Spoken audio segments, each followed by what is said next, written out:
Assalamualaikum warahmatullahi wabarakatuh. Alhamdulillah rabbil alamin wassalatu wassalamu ala khatamil anbiya'i wal mursalin nabiyyina Muhammadin wa ala alihi washabbihi ajma'in, amma ba'd. Para jamaah yang dirahmati Allah, alhamdulillah kita bisa bertemu lagi pada pagi hari ini, dan sekali lagi kita berharap mudah-mudahan pertemuan kita, termasuk pertemuan kita pada pagi hari ini, benar-benar menjadi pertemuan yang mendapatkan ridho dari Allah Subhanahu wa taala. Amin. Para jamaah yang dirahmati Allah, beberapa waktu yang lalu saya ditanya oleh jamaah pengajian saya, kenapa kita harus takut sama COVID, Pak? Bahkan karena ketakutan kita kepada COVID, akhirnya kita malah menjauh dari Allah dengan cara tidak mau beribadah ke masjid. Ya, mendengar pertanyaan itu dan mencermatinya, saya mencoba untuk memahami apa yang menjadi keresahan orang yang bertanya itu, dan saya mencoba untuk menjawab dengan sangat hati-hati. Kalau saya salah menjawab atau kurang tepat di dalam menjawab atau tidak bijak menjawab, ini bisa jadi persoalan. Saya menjawabnya begini: rasa takut pada sesuatu itu manusiawi, instinktif, naluriah. Semua orang bisa takut pada sesuatu yang bisa membahayakan dirinya. Takut pada binatang buas, takut pada petir, takut pada banjir, takut pada kegelapan, atau takut pada apa saja yang semua itu mengakibatkan dia ingin menghindar atau tidak mendekat, akan menjauhi dengan sejauh-jauhnya. Ada seorang anak kecil berjalan menuju kompor yang sedang menyala. Ibunya langsung mengatakan, ayo jangan dekat-dekat kompor, jauh dari kompor. Nah, ibunya takut kalau anaknya terkena api yang ada di kompor itu atau terkena panas dari kompor yang sedang menyala itu. Ada lagi seorang anak kecil yang berlari-lari dengan sangat kencang. Tiba-tiba ibunya mengatakan, ayo jangan lari-lari di situ, jangan terlalu kencang lari, nanti jatuh. Ada ketakutan untuk jatuh karena kalau jatuh bisa sakit. Ada orang yang tidak berani pergi ke Jakarta dengan pesawat terbang, takut jatuh. Yang jatuh apanya? Pesawat terbangnya. Pesawat terbang yang terbang tinggi itu kan bisa jatuh. Dan ada seorang wanita yang takut pada cicak, pada kecoa, pada cacing, atau pada binatang-binatang yang menurut dirinya itu sangat menakutkan ketika dilihat. Itu kesan yang muncul dari orang, itu instinktif. Ada orang yang takut bicara di hadapan banyak orang, sehingga ketika dia berbicara dia gugup karena dia membayangkan orang itu melihat dia, memperhatikan dia, mencermati dia semua, dan akan menilai apa yang dia katakan. Ada perasaan takut, dan itu instinktif. Nah, itu yang sering disebut dalam bahasa Arab dengan kata khauf, meskipun tidak sesederhana itu. Kemudian ada orang yang takut terhadap hukuman yang akan diberikan oleh Allah pada dirinya karena menyalahi aturan Allah. Takut terhadap siksa Allah, takut terhadap azab Allah, takut kalau Allah marah karena dia melanggar aturan atau syariat Allah, sehingga dia berusaha untuk melaksanakan syariat Allah dengan sebaik-baiknya karena takut akan mendapatkan azab dari Allah Subhanahu wa taala. Karena itu dia berusaha mendekati Allah dengan cara beribadah sebaik-baiknya, dengan sebaik-baiknya, sehingga ibadahnya itu menjadi baik karena takut terhadap Allah. Ini yang disebut dalam bahasa Arab dengan sebutan khasyah. Nah, para jamaah yang dirahmati Allah, ini jawaban yang spontan saya berikan karena saya ingin bersikap hati-hati, sehingga saya mengatakan tidak usah mentangkan. Kita tidak perlu mempertentangkan antara takut kepada COVID-19 dan takut kepada Allah. Ketika kita takut terhadap COVID-19, kita berusaha menghindar dan menjauhi. Kita ikuti protokol kesehatan dengan memakai masker, dengan menjaga jarak, jangan suka kumpul-kumpul, jangan suka berkerumun, menghindari kontak dengan orang dan sebagainya. Bahkan ketika kita berbicara dengan orang, kita harus agak menjauh karena kita takut menularkan atau tertular COVID-19 itu. Dan saking hati-hatinya kemudian ada kebijakan yang sangat ekstrim, yaitu lockdown. Semua orang tidak boleh keluar dari rumah. Bahkan saking khawatirnya antar pribadi di anggota keluarga itu saling tidak bertemu dalam waktu yang relatif lama, sehingga ada ketegangan di dalam proses berinteraksi antar manusia karena ketakutan yang luar biasa. Bahkan orang mengatakan, wah paranoid maksudnya, ketakutan yang luar biasa. Dan masih banyak lagi ketakutan yang membuat orang menjauh, itu yang disebut khauf. Dan boleh saja orang takut seperti itu hak pribadi masing-masing. Dan ketika ceritanya saya juga menjawab dengan hati-hati. Saya mencegah, saya menghindar, saya menjauh dari kemungkinan untuk terpapar atau terinfeksi COVID-19 itu dengan cara saya. Gitu. Tapi ketika ceritanya Pak Musin masih suka ke masjid, saya juga menjawab dengan pelan. Ya insya Allah saya akan berupaya tetap ke masjid. Setiap hari Pak, ya saya upayakan. Setiap ada kesempatan saya ke masjid. Kalau Jumatan ke masjid nggak Pak? Ya saya upayakan untuk ke masjid dengan tetap mematuhi protokol kesehatan. Masih sering khutbah Jumat Pak? Ya sebatas yang mungkin saya lakukan akan saya lakukan. Wah, kalau begitu Pak Musin tidak takut terhadap COVID-19? Bukan tidak takut, saya berhati-hati untuk tetap mematuhi protokol kesehatan. Tapi saya lebih takut kepada Allah karena saya tidak berharap Allah akan memberikan azab kepada diri saya karena saya tidak taat kepadanya. Sehingga sebatas kemampuan saya akan membangun ketaatan saya kepada Allah dengan cara saya, dan saya berdoa kepada Allah, ya Allah, lindungilah kami dari penyakit apapun, dan kalaupun saya terserang penyakit apapun, berikanlah kesembuhan padaku. Dan doa-doa orang agar tidak terserang penyakit dan sembuh dari penyakit itu kan ada. Itu cara kita bermohon kepada Allah. Dan saya selalu mengucapkan itu. Ketika sakit, berdoa supaya sembuh. Ketika sehat, berdoa supaya tidak sakit. Dengan cara saya. Tapi saya tetap akan berusaha mendekatkan diri kepada Allah dengan beribadah kepada Allah dengan sebaik-baiknya, seoptimal mungkin. Nah, ketika saya ditanya, kalau begitu Bapak tidak takut? Saya takut kepada Allah. Tetapi konsep takut saya kepada Allah itu adalah khasyah. Karena takut pada Allah, saya berusaha mendekatkan diri pada Allah dengan sedekat-dekatnya, dengan harapan mudah-mudahan Allah memberikan sesuatu yang terbaik pada diri saya dan melindungi diri saya dari kemungkinan-kemungkinan yang tidak baik. Nah, ini yang selalu saya katakan kepada orang. Nah, para jamaah yang dirahmati Allah, ya memang saya harus menjawab pertanyaan-pertanyaan yang sensitif itu dengan hati-hati supaya orang tidak salah paham. Itu aja.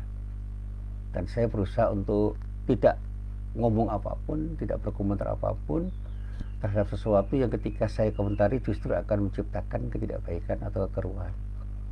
Ya, saya ingin tidak membuat keributan, supaya apa yang saya katakan dan saya lakukan itu tidak memberikan mudarat pada siapapun. Nah, para jamaah yang dirahmati Allah, sekali lagi kita akan bicara tentang khasyah. Di dalam Al-Quran kalau kita baca, Allah subhanahu wa ta'ala itu selalu bersikap istiqomah, selalu konsisten di dalam menggunakan istilah-istilah. Dan kita baca dalam bahasa Arab. Bahasa Arab itu merupakan bahasa yang sangat kaya dengan kosakata. dengan mufradat. Itulah sebabnya ada kesulitan di dalam menerjemahkan Al-Quran ke dalam bahasa apapun, termasuk di dalam bahasa Indonesia, yang seringkali orang berbeda pendapat tentang terjemahan yang tepat. Kalau kita bicara cinta dalam bahasa Arab, saya temukan ada 14 kosakata. Mulai dari cinta monyet sampai cinta ilahi. Saya pernah membahas tentang apa makna cinta. Itu kalau kita urai itu ada 14 kosakata tentang cinta. Akan tetapi jika kita terjemahkan ke dalam bahasa Indonesia, semua itu bisa diartikan, bisa kita artikan dengan cinta, dengan kata cinta. Contoh lain misalnya kata jika. Padanannya di dalam bahasa Arab ada 3 kosakata, yaitu idza, lau, dan in. Jika keadaan itu digambarkan hampir 100% kemungkinannya akan terjadi, digunakan kata idza. Sebaliknya jika suatu keadaan itu hampir kemungkinannya tidak akan terjadi, digunakan lau. Jika 50-50, separuh-separuh kemungkinannya akan terjadi, digunakan kata in. Jadi kalau Anda itu membaca ayat-ayat Al-Quran kok ada kata lau, itu artinya kemungkinan keadaan itu tidak akan terjadi. Kata lau. Tapi kalau kata-kata idza itu adalah sesuatu yang kemungkinannya itu akan sangat mungkin terjadi, hampir 100% terjadi. Tetapi jika kemungkinannya itu 50-50, separuh-separuh, akan digunakan kata in. Itu di dalam Al-Quran bisa kita baca ini. Contoh lain misalnya, duduk yang kita lakukan setelah kita itu berdiri, kosakata Arabnya adalah jalasa. Dan duduk yang kita lakukan yang sebelumnya kita tidur, jadi dari tidur ke duduk, kosakata Arabnya adalah qa'ada. Nah, kata jalasa dan qa'ada itu keduanya dibahasa Indonesiakan dengan kata duduk. Jadi qa'ada dan jalasa itu artinya duduk. Demikian juga kata khauf yang berasal dari kata khafa itu berarti takut. Tetapi objek yang ditakuti itu adalah sesuatu yang diciptakan oleh Allah, yaitu makhluk. Baik makhluk yang bisa kita lihat dengan mata kepala atau tidak bisa kita lihat dengan mata kepala, tetapi bisa kita dengar, bisa kita rasakan, atau bisa kita perkirakan dengan nalar kita. Contohnya, orang takut terhadap harimau, karena harimau itu terlihat dan kita pahami sebagai binatang buas. Takut terhadap ular, takut terhadap singa, takut terhadap binatang-binatang yang berkemungkinan mencederai diri kita. Tapi juga ada takut terhadap gempa bumi, terhadap banjir, terhadap tsunami dan sebagainya. Sehingga orang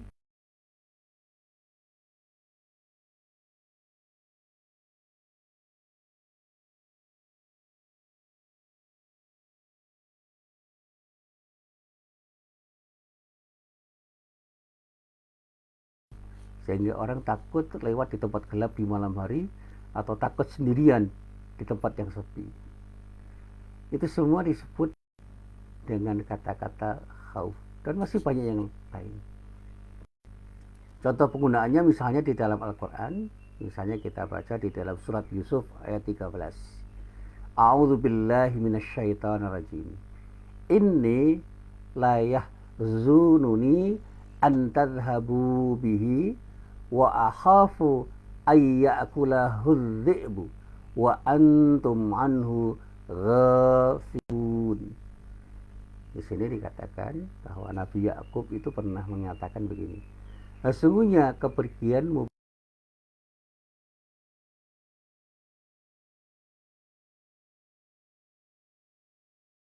dia dimakan serigala, sedangkan kamu lengah dari serigala itu, dari kemungkinan dimakan serigala itu. Jadi objek yang ditakuti dalam ayat tersebut adalah serigala. Karena itu dikatakan dengan kata khauf. Ini akhafu. Gitu. Ini akhafu itu saya takut terhadap serigala yang kemungkinan akan menerkam diriku. Misalnya seperti itu. Contoh lain misalnya di dalam surat Al-A'raf ayat 9 dinyatakan laqad arsalna nuhan ila qaumihi faqala ya qaumi abudullaha ma lakum min ilahin ghairuh inni akhafu alaikum azaba yaumin azim. Sesungguhnya kami telah mengutus Nuh kepada kaumnya, lalu ia berkata, wahai kaumku, sembahlah Allah. Sekali-kali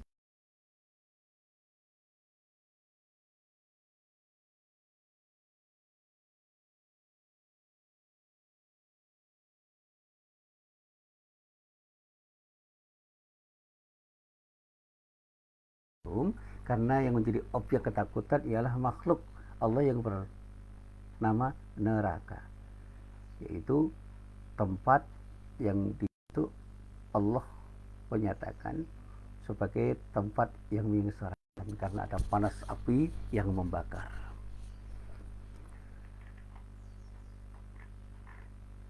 Sementara itu, kata khasyah berasal dari kata khasya yang berarti takut, tetapi objek yang ditakuti itu adalah Sang Khalik, Allah Subhanahu wa taala, sebagaimana yang terdapat di dalam kitab suci Al-Qur'an.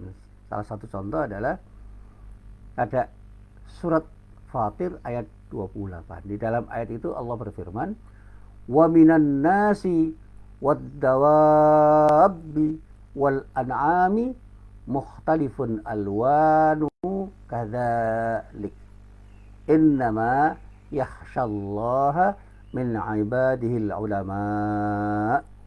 Innallaha azizun ghafur." Sesungguhnya yang takut kepada Allah di antara hamba-hambanya itu hanya ulama.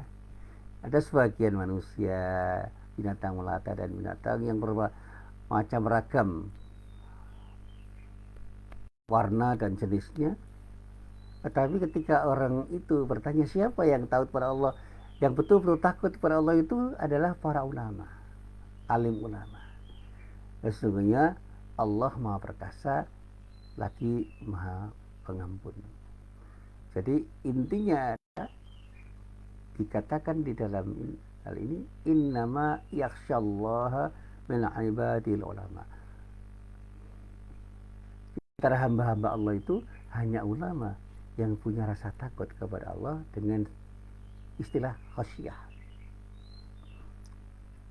Contoh lain misalnya di dalam surat At-Taubah ayat 18. Innama ya'muru masajidallahi man amana billahi wal yaumil akhiri wa aqamas salata wa ataz zakata wa lam yahsha illallah fa'asa ulaika ayyakunu minal muhtadin. Hanyalah yang memakmurkan masjid-masjid Allah ialah orang-orang yang beriman kepada Allah dan hari kemudian, serta tetap mendirikan salat, menunaikan zakat, dan tidak takut kepada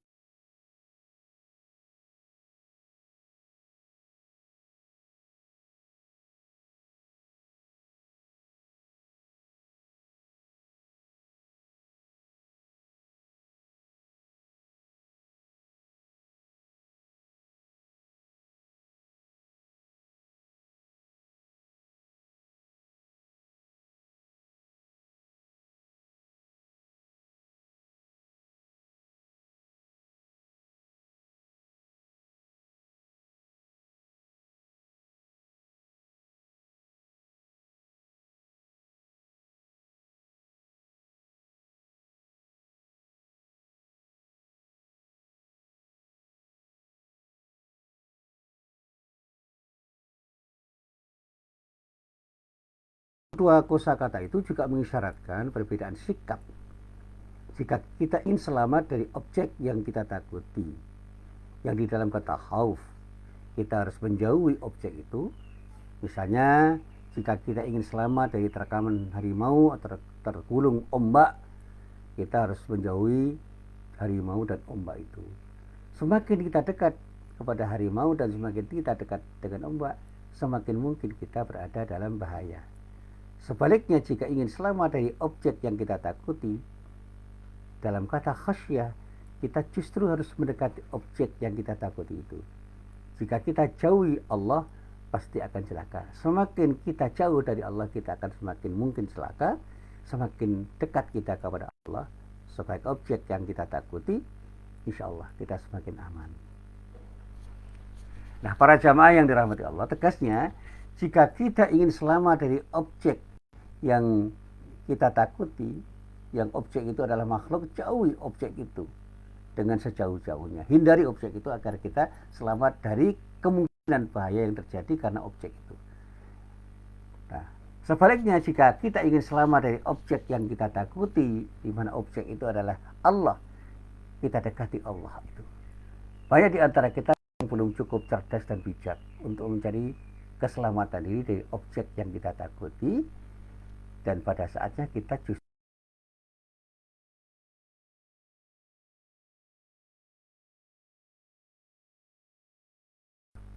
seperti zina, membunuh, korupsi, dan perbuatan zalim yang bisa kita lakukan. Dan kita akan selamat dari siksa neraka karena kita menghindar dari sesuatu yang dilarang oleh Allah. Sebaliknya, jika kita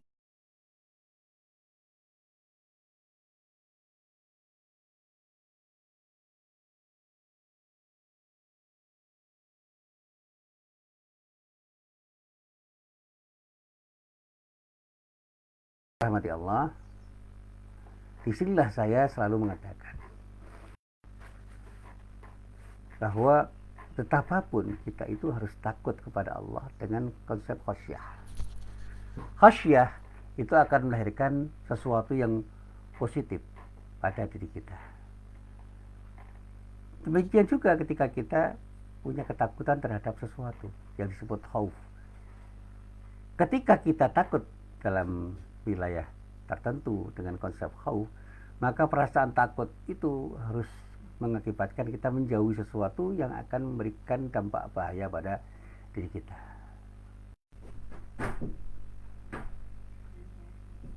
Sehingga orang itu dikatakan takut dengan tingkatan yang sangat berbeda. Sehingga ketika orang itu takut dengan ketakutan yang tinggi, maka dia akan bisa sangat panik terhadap sesuatu yang ditakuti itu. Orang yang takut terhadap COVID-19 dengan ketakutan yang luar biasa, orang bisa menjadi orang yang panik. Tapi ketakutan yang biasa-biasa saja, yang terkendali, itu akan mengakibatkan dia berhati-hati dengan menaati protokol kesehatan misalnya.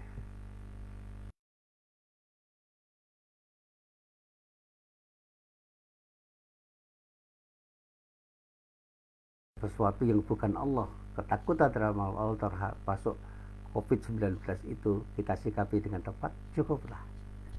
Kita takut dengan cara menghindar, menjauhi, atau mencegah sesuatu yang membuat kita bisa terkena, dalam arti terpapar atau terinfeksi virus yang disebut dengan corona itu. Nah, COVID-19 itu penyakitnya itu sebenarnya. COVID itu penyakit. Sedangkan corona 19 itu virusnya.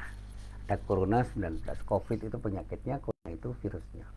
Nah, kalau kita takut terhadap corona, seperti kita takut terhadap virus-virus yang lain, supaya kita itu tidak terkena penyakit misalnya flu. Kita jauhi kemungkinan kita terkena flu dengan cara menjaga kesehatan. Kalau kita itu sedang lelah, istirahat. Kalau kita sedang ngantuk, kita tidur. Ketika kita lapar, kita makan. Ketika kita haus, kita minum. Dan kita harus bisa mengkonsumsi minuman-minuman yang bergizi, yang berpeluang membuat kita sehat, dan lakukan kegiatan yang bisa membuat kita terjaga untuk tetap sehat. Supaya virus apapun itu ketika menyerang diri kita, kita punya daya tahan untuk melawan keberadaan virus itu, sehingga kita tidak sakit sebagai akibat dari serangan virus apapun, termasuk virus corona. Virus corona itu makhluk Allah yang bisa menyerang siapapun, bisa membuat orang terpapar dengan tertempeli virus corona itu. Tapi bisa terinfeksi karena virus itu sudah masuk ke dalam dan menyerang diri kita. Dan orang yang punya tingkat imunitas,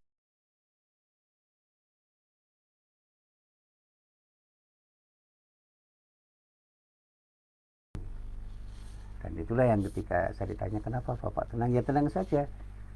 Justru dengan ketenangan itu saya meminjam kata para kiai, ketenangan itu adalah separuh dari kesehatan dan kecemasan itu separuh dari sakit. Itu metafor. Kalau kita tenang di dalam menghadapi hidup, insya Allah kita itu akan berpeluang untuk sehat. Tapi kalau kita cemas, resah dan gelisah, apalagi panik, kita bisa lebih cepat terserang penyakit. Dan banyak penyakit itu yang datang karena ketidaktenangan di dalam menghadapi persoalan hidup. Banyak orang yang sehat karena tenang di dalam menghadapi persoalan hidup. Nah, baiklah. Kalau kita itu sudah tahu bedanya, maka dalam khauf kita jauhi sesuatu yang bisa memberikan dampak negatif. Tapi ketika kita berhadapan atau berinteraksi dengan Allah, kita harus punya khasyah, sikap khasyah. Dan sikap khasyah itu harus melahirkan sesuatu yang positif. Sikap khasyah harus melahirkan keimanan. Sikap khasyah harus melahirkan ketaatan kita kepada Allah. Sikap khasyah harus melahirkan ketakwaan kita kepada Allah. Sikap khasyah harus melahirkan sifat muraqabah atau kedekatan kita kepada Allah dan menjadikan kita menjadi munib, orang yang kembali kepada Allah dengan taubat kita yang disebut dengan taubatan nasuha. Kita punya keyakinan hati akan kedekatan kita kepada Allah dengan sifat muraqabah kita. Kita selalu bisa kembali kepada Allah dan taat kepada Allah dengan sifat munib kita. Nah, dan pada saatnya kita pun akan bisa menjadi orang yang bisa terangkat derajat kita seperti derajat para rasul, para nabi, orang-orang yang saleh, para waliullah dan orang-orang yang memang dekat kepada Allah. Dan pada saatnya kita bisa membentengi diri dari kemungkinan berbuat dosa. Dan selalu saya katakan, ilmu kita itu seharusnya melahirkan khasyah dan juga melahirkan sesuatu yang bersifat khauf. Kalau kita tahu ada bahaya yang mengancam, jangan dekat-dekat, jauhi bahaya yang mengancam itu. Tapi ketika kita tahu bahwa Allah itu akan memberikan yang terbaik pada diri kita harus mendekatkan diri kepada Allah dengan sikap khasyah. Dan inilah yang selalu disampaikan oleh para ulama.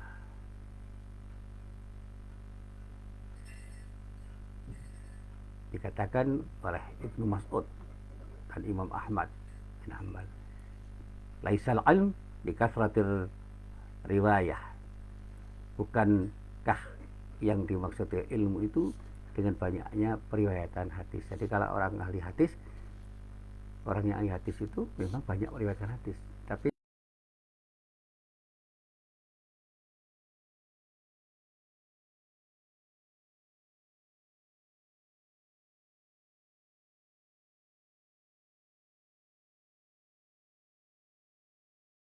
khasyah yang bisa memberikan rasa takut kepada Allah sehingga orang mau mendekatkan diri kepada Allah. Di hasbil mu'min minal ilm ayyah syallah. Ini yang dikatakan oleh banyak ulama.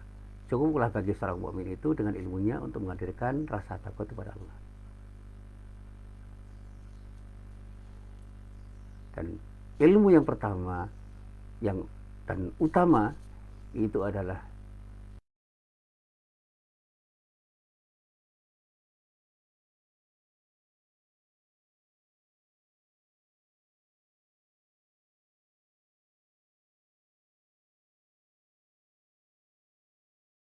sehingga orang mau mendekatkan diri pada Allah.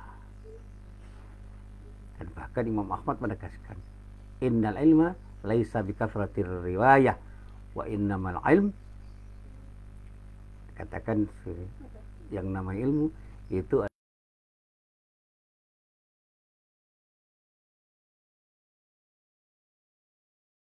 ilmu itu bukanlah dengan banyaknya periwayatan, tetapi ilmu itu adalah cahaya Allah yang dianugerahkan Allah ke dalam hati seseorang. Jadi kalau orang itu sudah dianugerahkan Allah dengan ilmu, maka hatinya itu menjadi hati yang bercahaya karena cahaya Allah yang dianugerahkan oleh Allah ke dalam hatinya. Orang yang berilmu adalah orang yang takut kepada Allah dalam keadaan dia tidak pernah melihat Allah secara fisik, dan dia mencintai pada sesuatu yang dicintai Allah. Dia tinggalkan sesuatu yang dilarang oleh Allah. Dan inilah para ulama yang betul-betul takut kepada Allah. Innama ya,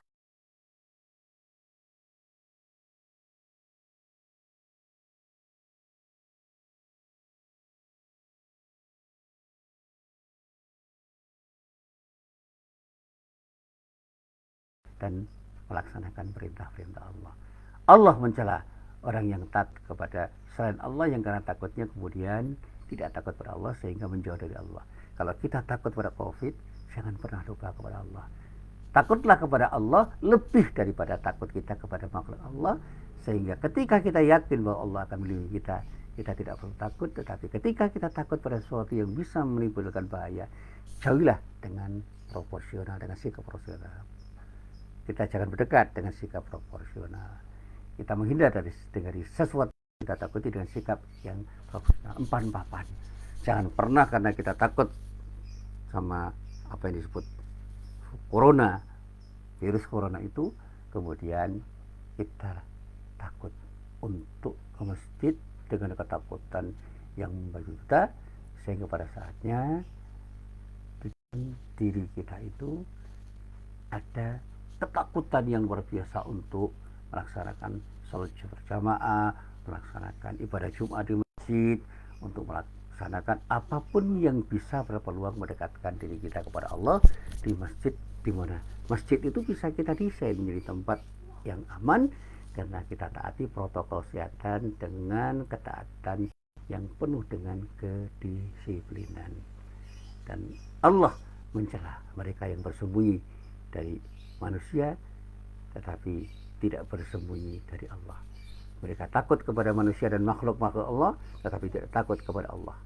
Maka Allah sebenarnya lebih berat kita takuti jika kita ingin menjadi orang-orang yang betul beriman kepada Allah Subhanahu wa taala. Inilah apa yang saya sampaikan. Simpulan yang penting, dekatkan diri kita kepada Allah dengan sedekat-dekatnya karena khasyah kita kepada Allah, dan jauhi, hindari, dan jangan dekat-dekat pada makhluk Allah yang bisa memungkinkan membahayakan diri kita dengan sikap proporsional, dengan sikap empat papan, jangan berlebih-lebihan, jangan lebay lah gitu. Sekali lagi, inilah apa yang bisa saya sampaikan menjawab pertanyaan dari para jamaah saya. Mudah-mudahan bermanfaat. Billahi taufiq wal hidayah. Assalamualaikum warahmatullahi wabarakatuh.